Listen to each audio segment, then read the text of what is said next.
النهارده هنتكلم عن هاتف جامد جدا من شركة شاومي في الفئة العليا. حرفيا هاتف بيقدم لك كل حاجة انت ممكن تحتاجها، يعني حرفيا هاتف بيحقق لك كل احلامك اللي انت محتاجه هتلاقيه فيه. فاللايك بتاعك والاشتراك هيفرق معانا جدا، عايزين نوصل 200,000 مشترك في نهاية السنة او قبل نهاية السنة، فلايك واشتراك مش هياخد منك ثواني. ويا اهلا بيكم مشاهدين ومتابعين قناة موبي سي. احنا النهارده هنتكلم عن هاتف شاومي بوكو اف 6. هنتكلم عن كل مواصفات الهاتف، مميزات، عيوب، سعر، وكمان المقارنة اللي هتكون في نهاية الفيديو. ولكن زي ما قلت اللايك والاشتراك، ويلا بينا نبتدي. في موبي سي تقدر تشوف مواصفات والسعر ومميزات وعيوب كل موبايل، وكمان مقارنة مع افضل منافس ليه، كل ده في فيديو واحد. هنتكلم اول حاجة عن تصميم الهاتف. تصميم الهاتف هنا شكله حلو، هو طبعا اذواق بس انا شايفه حلو. هو تحس شكل الكاميرات يعني كبير كده شوية على الظهر، بس عموما شكله مميز، واللون المطفي اللي في الظهر شكله كويس. خامات الهاتف هنا بتيجي من البلاستيك.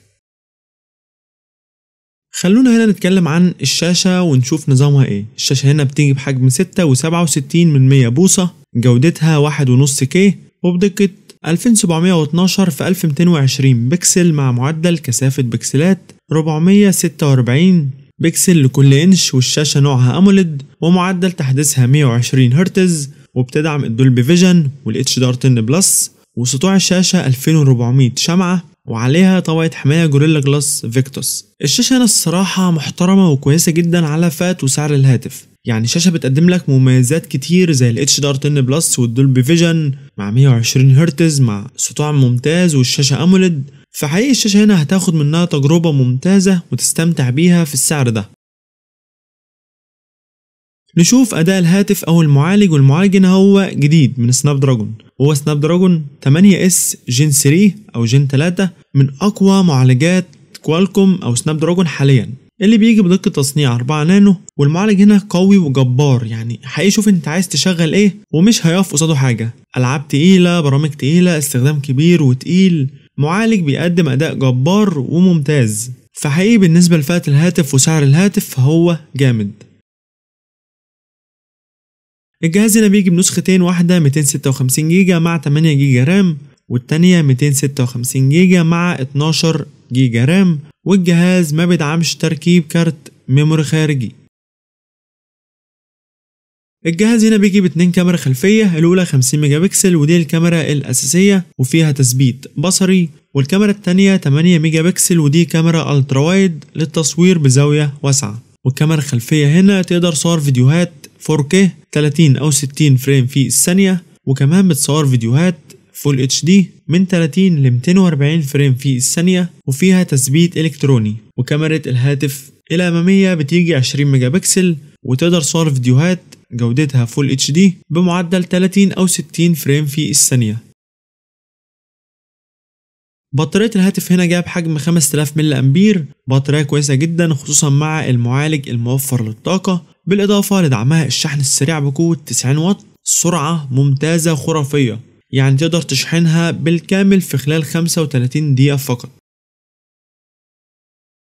الهاتف هيجي من العلبة بأندرويد 14، وبيدعم NFC، وما بيدعمش منفذ السماعات، ومنفذ الشحن بيجي من نوع تايب سي. سماعات الجهاز بتدعم الاستيريو، والهاتف بيدعم خدمات الجيل الخامس. الهاتف مقاوم للماء والغبار، والوان الجهاز هم الاسود والاخضر واللون التيتانيوم. انا معرفش ايه هو لون التيتانيوم ده، بس هم كاتبين كده يعني. والجهاز بيدعم البصمة وموجودة في الشاشة. معلش ثانية من وقتك، وقبل ما نخش على المميزات والعيوب والسعر وكل الحاجات الباقية، معلش ثانية من وقتك اعمل اشتراك لقناة موبي سي. احنا بنتعب جدا علشان نقدم لكم المحتوى ده، وبياخد وقت ومجهود، فاللايك بتاعك والاشتراك مش هياخد منك ثواني، ولكن هيفرق معانا جدا.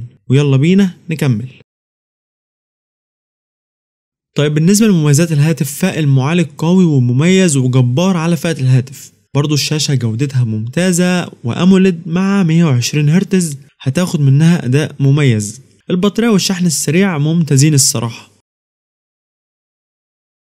بالنسبة للعيوب، فالهاتف ما بيدعمش تركيب كارت ميموري خارجي، وما بيدعمش منفذ السماعات، والاتنين بالمناسبة يعني ما يعتبروش عيوب كبيرة. يعني كارت ميموري فانت بتاخد مساحة عالية، مش محتاج تركب كارت اصلا. ومنفذ السماعات معظم الهواتف العالية ما بتدعمش منفذ السماعات.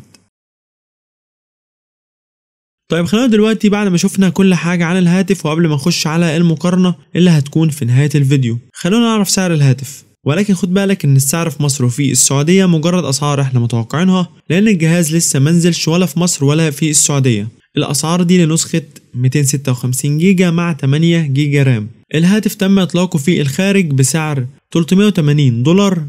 السعر المتوقع في مصر 20,000 جنيه، والسعر المتوقع في السعودية 1400 ريال. طيب كده كويس قوي، ولكن لو انا الهاتف ده مش عاجبني، ايه المنافس بتاعه؟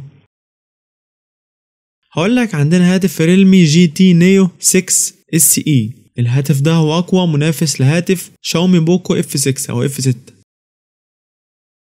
اول حاجة هنقارن المعالجات، وهنا معالج شاومي هو سناب دراجون 8 اس جين 3، ومعالج ريلمي هو سناب دراجون 7 بلس جين 3، وهنا معالج شاومي بيتفوق بفرق محترم. شاومي بيجي بشاشة اموليد جودتها 1.5K و120 هرتز معدل تحديث، وريلمي بيجي بشاشة LTPO اموليد جودتها 1.5K و120 هرتز معدل تحديث. هو هنا مفروض الشاشتين زي بعض، بس شاشة ريلمي بتتفوق في حاجات معينة، زي ان سطوعها عالي جدا 6000 شمعة او نتس، وكمان الشاشة اللي هي من نوع LTPO بتبقى افضل وانقى واحسن وموجودة في هواتف عالية جدا يعني. فهنا شاشة ريلمي تتفوق. شاومي بيجي ببطارية 5000 ملي امبير، وريلمي بيجي ببطارية 5500 ملي امبير، وهنا ريلمي تتفوق. شاومي بيدعم الشحن السريع 90 واط، وريلمي 100 واط، وهنا ريلمي تتفوق.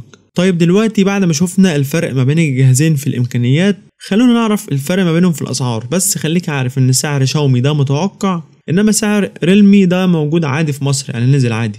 سعر شاومي المتوقع نسخة 256 جيجا مع 8 جيجا رام 20,000 جنيه. سعر ريلمي في مصر نسخة 256 جيجا مع 8 جيجا رام 19,000 جنيه. في نهاية الفيديو لو عندك اي هاتف معين محتاج ان احنا نعمل له مراجعة، اكتب اسمه في التعليقات، ومستني رايك في هاتف شاومي بوكو اف 6. اتمنى يكون الفيديو عجبكم، ما تنساش تعمل لايك للفيديو واشتراك للقناة.